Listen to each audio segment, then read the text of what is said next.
১৯৭১ সালের ১৭ই মার্চ, একদিকে বসন্তের বাতাস, অন্যদিকে বাঙালির হৃদয়ে স্বাধীনতার দাবানল। আজ বাঙালির অবিসংবাদিত নেতা বঙ্গবন্ধু শেখ মুজিবুর রহমানের ৫২তম জন্মদিন। কিন্তু চারদিকের পরিস্থিতি তখন উৎসবের নয়, বরং এক চরম সংঘাতের। ভোর থেকেই ধানমন্ডির ৩২ নম্বর রোডের বাসভবনে মানুষের ঢল, মিছিল আর স্লোগানে মুখরিত চারপাশ। প্রিয় নেতাকে শুভেচ্ছা জানাতে আসা মানুষের ভিড়ে বঙ্গবন্ধু সিক্ত হচ্ছেন ভালোবাসায়। তবে সাংবাদিকদের সঙ্গে ঘরোয়া আলাপে তার কণ্ঠে ঝরে পড়ে বিষাদ আর দায়বদ্ধতা। তিনি বলেন, আমার জন্মদিনই কি আর মৃত্যুদিনই কি, আমার জনগণের জন্যই আমার জীবন ও মৃত্যু। সকাল ১০টা, কড়া সামরিক প্রহরার মধ্যে প্রেসিডেন্ট ভবনে শুরু হয় ইয়াহিয়া খানের সঙ্গে বঙ্গবন্ধুর দ্বিতীয় দফার বৈঠক। প্রায় ১ ঘন্টা স্থায়ী হয় এই রুদ্ধদ্বার বৈঠক। আলোচনা শেষে যখন বেরিয়ে এলেন, দেশি বিদেশি সাংবাদিকদের ভিড় তাকে ঘিরে ধরল। বঙ্গবন্ধু শান্ত স্বরে জানালেন, আলোচনা এখনো শেষ হয়ে যায়নি, তবে পরবর্তী বৈঠকের সময়ও ঠিক হয়নি। এক বিদেশি সাংবাদিক তার মৃদু হাসির রহস্য জানতে চাইলে বঙ্গবন্ধু অকুতোভয় চিত্তে উত্তর দেন, আমি জাহান্নামে বসেও হাসতে পারি, আমার চেয়ে সুখী আর কে আছে।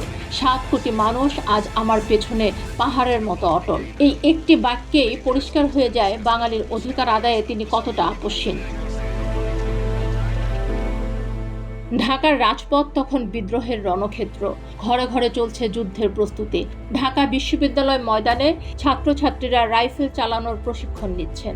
কুচকাওয়াজে প্রকম্পিত হচ্ছে আকাশ বাতাস। স্বাধীন বাংলাদেশ কেন্দ্রীয় ছাত্র সংগ্রাম পরিষদ ঘোষণা দেয় এক ঐতিহাসিক কর্মসূচি। ২৩শে মার্চ পাকিস্তান দিবসকে পাল্টাতে তারা ডাক দেয় প্রতিরোধ দিবস হিসেবে পালনের। সেদিন সরকারি বেসরকারি প্রতিটি দপ্তরে পাকিস্তানের ৪ তারা পতাকার বদলে উড়বে মানচিত্র খচিত স্বাধীন বাংলার পতাকা। ওদিকে বন্দরনগরী চট্টগ্রাম থেকে মওলানা ভাসানী ঘোষণা দেন, পূর্ব বাংলা এখন স্বাধীন। বাঙালির এই অভূতপূর্ব ঐক্য আমি আমার ৭৯ বছরের জীবনে আর কখনো দেখিনি। শান্তি বজায় রাখার কথা বললেও পাকিস্তানি জান্তাদের রূপ তখন ক্রমেই স্পষ্ট হচ্ছে। ঢাকার তেজগাঁও আর মহাখালীতে নিরস্ত্র মানুষের উপর চলছে নির্যাতন। চট্টগ্রাম বন্দরে আটকে দেওয়া হয়েছে খাদ্যবাহী জাহাজ ইরনা এলিজাবেথ। কিন্তু বাঙালির জয়গান থামানো অসম্ভব। ১৭ই মার্চের সেই ক্ষণটি যেন চূড়ান্ত লড়াইয়ের আগে এক স্থির কিন্তু শক্তিশালী ঘোষণা।